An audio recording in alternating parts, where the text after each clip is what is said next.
Here to speak on the issues earlier talked about, the forceful retirements of military officers, is Arise News analyst Frank Tietie joining us tonight. Good, as always, to see you. Well, listening to retired Group Captain Sadiq Shehu there, he questioned the rationale behind having so many generals in the Nigerian military. You might want to touch on that. But what do you make of this order, I mean, from the military, giving generals, up to Monday to pick up their forms, their retirement, voluntary retirement forms, giving them up to Monday, for the simple reason that a few, soldiers have been appointed as service chiefs, and so this number of generals, over 100 of them, have to be sacrificed. What's the really rationale behind this? Oh, well, rationale. The defense headquarters struggled to give a rationale. That is, there is a long-standing military tradition. What long-standing military tradition?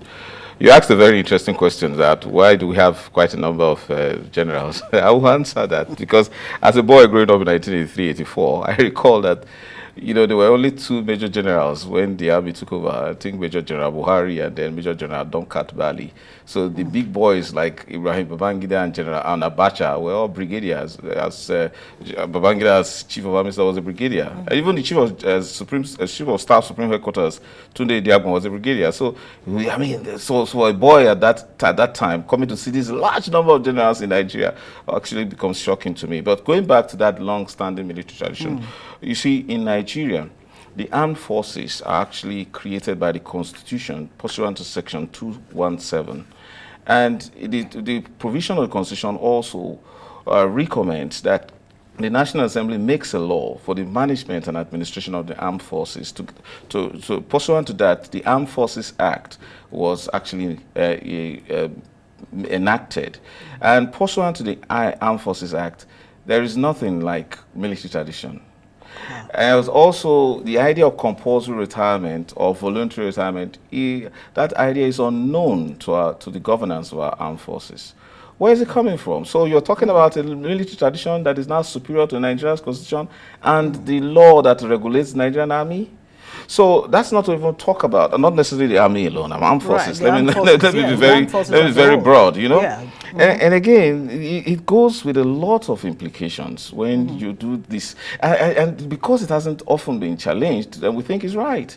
How would you allow a country invest so much in training officers of the armed forces, and for political reasons, you just ask them to retire, and they will retire because the tradition they should talk about is that of obey before complain. Right. So I'm aware that some of those generals have actually turned in their retirement letters, voluntary retirement letters, but everything is wrong with it. And who is making that directive? It's coming from the president, who is the commander-in-chief of the armed forces. You forget that in the Armed Forces Act, there are certain bodies that must actually meet to approve the retirement of such senior officers, either the Armed Forces Council, the Navy Board, the Army Council, or the Air Council. But if these councils are not in existence, because first you have to have a Minister of Defense in place, who actually plays a very important role in chairing those councils, particularly of the services. Right. So you don't have that. So who is giving? Should the Chief of Defense Staff have that authority to issue directive to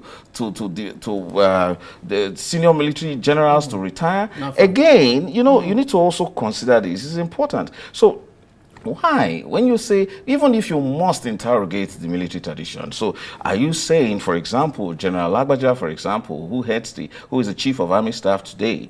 Yeah. Does he also give commands or orders to the members of the Navy or the Air Force? So must you ensure that those who are below General Lagbaja must retire from the army? And so this is this purge is not like Sadiq. I watched that Sadiq's interview in the morning. In the afternoon. It's actually a loss for everyone. A loss for the soldier, a loss for the country, and a loss for us, ordinary Nigerians. Now, when you talk about the losses, loss for the army, loss for the Nigerian government lost for the citizens.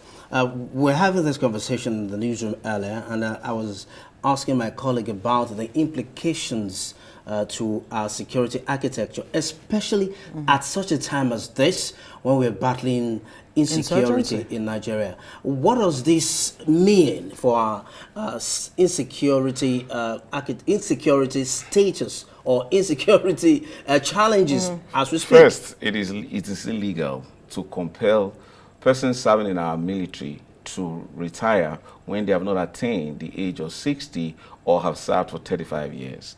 And the president must appreciate this, that if there is a long-standing military tradition, I'll deal with the insecurity issue you've raised, but this is quite important and sad because it hasn't been challenged. This tradition has become so long, and this kind of purge is costing us so much in every way, including insecurity. Now, you just appointed service chiefs. What you have done, even if he were to be of the same rank with his classmates, you've just elevated him by 1 star. He's ahead of them. So there is no question about the idea of a tradition that he will give an order and one certain general will not obey. He will be that general will be court-martialed according to the Armed Forces Act. So that's not tenable. It is wrong. And so when you say insecurity, the insecurity now starts for insecure individuals who now man these services. Doesn't mean that they are afraid that their classmates will do them, courtsmates will do one thing or the other, will check them. No, you don't have to be personally insecure. Now, dealing with insecurity generally, you look at the armed forces of countries that are strong. You look at the generals, without beating. You see them, you know that these guys are tested. But you see our generals are looking very fine and refined, looking very, very, very polished. I mean, I'm not saying that, but I'm not saying that there's anything wrong with that. But look at those who are retired. Look at General Henry Yola, who comes on air all the time. Fine-looking young man. Why should that kind of general be retired, for goodness sake? When he was involved in one sort of command or the other, fighting insurgency, very important command.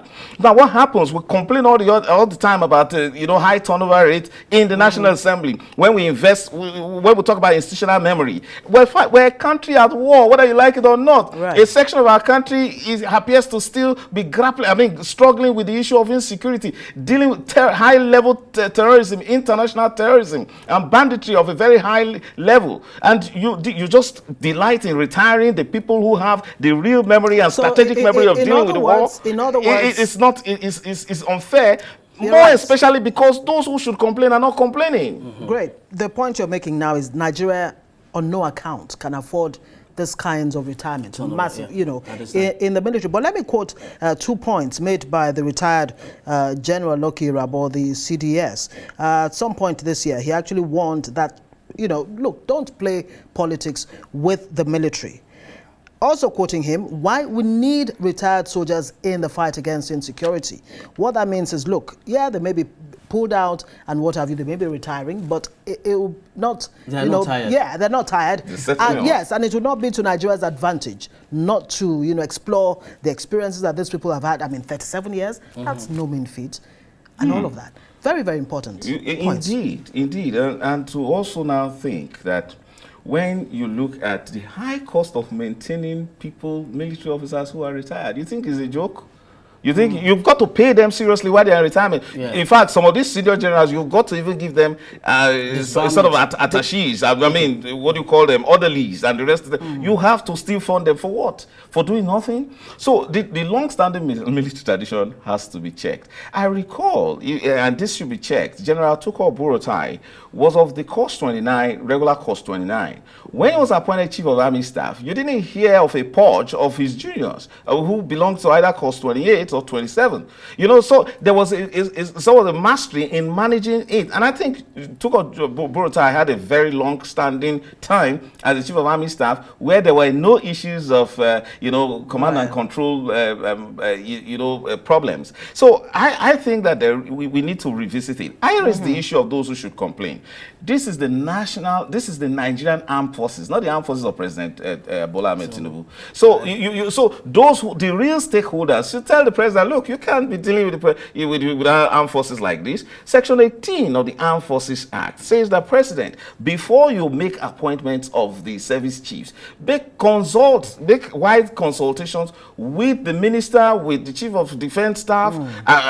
But we see a situation where we didn't have a minister of defense, we didn't have a chief of defense staff, but the president goes ahead, even though if you look at what section 18 says, that nobody should dare inquire from the president whether or not he consulted these persons. But the point is that these persons must be on ground. I had expected the governors, because there was a new dimension when governors rose when Nigerians were suffering because of the Naira change and all that.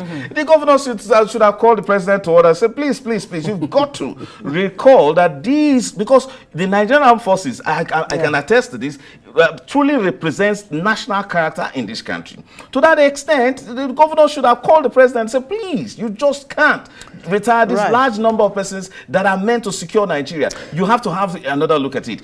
Did this order come from the president? Did the CDS, is the CDS now exalting the military tradition above Nigerian law? We're told the orders actually came from the military. And you also have to bear in mind the debarment allowance that needs to be paid to all of them, right? Yeah. Signed by President Buhari in 2017. Time will not permit us to talk unfortunately. About the debarment allowance and all that. Yeah. But he mentioned the fact that they still have to be funded anyway. So of course they have to be. Yeah. Thank you, Frank Tietie, for coming on Newsnight tonight.